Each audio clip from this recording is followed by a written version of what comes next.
लेकर के पूछो सवाल तो। आप क्या कहना चाहते हैं इस बारे में? मैं अपना परिचय दूं पहले तो। शायद सवाई माधोपुर ज़िले में तो मुझे परिचय देने की ज़रूरत नहीं है, फिर भी दे देता हूं। मुझे ज़फ़र अहमद अमीन, सवाई माधोपुर, इसी मामले को लेकर के आया हूं। मेरा सबमिशन दूसरा है।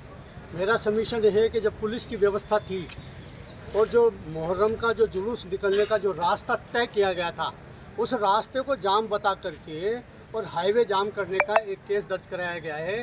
तो प्रशासन ये बताए कि ये जुलूस फ्लाइट करके ऊपर से जाता है या ज़मीन पर ही जाता। ज़मीन पर जाता तो अवरुद्ध होता ही वो 100 मोटो होना, तो वो गलत दर्ज की गई है। दूसरा है कि जिन लोगों के चोटें लगी हैं वो उस भीड़ में 2 ही लोग थे जिनको चोट लगी है।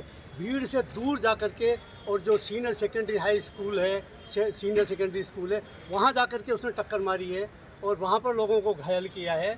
और उस जगह पर 2 जगह सीसीटीवी कैमरे लगे हुए थे। एक मंदिर में सीसीटीवी कैमरा था और एक वहाँ पर कोई जो है बैंक है, उस बैंक में था, एक पर्सनल व्यक्ति का था। 3 कैमरे थे। तीनों कैमरों को पुलिस वहाँ से लाई है और उसमें से सबको डिलीट कर दिया है। इसका मतलब पुलिस मैनिपुलेटेड है और वो गलत काम कर रही है। और उनकी जो गलती थी, उनकी देख रेख में वो घुसा कैसे अंदर, जब पुलिस की व्यवस्था थी तो पुलिस की व्यवस्था के बीच में वो गाड़ी लेकर के जुलूस में कैसे आ गया? तो अपनी गलती को छुपाने के लिए लोगों को अरेस्ट किया जा रहा है और लोग जेलों में बंद हैं। अफसोस है, सवाई माधोपुर के अंदर आज़ादी के बाद में इतना जुल्म कभी नहीं हुआ जितना ये 5 साल के अंदर जितना हो रहा है। अधिकारियों से क्या बातचीत हुई भी आप?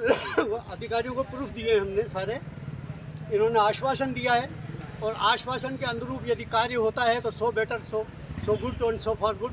लेकिन अगर नहीं होता है तो फिर हम उच्चाधिकारियों से बात करेंगे। अगर आवश्यकता होगी तो फिर यहाँ आंदोलन करेंगे और आंदोलन की तैयारी भी करेंगे।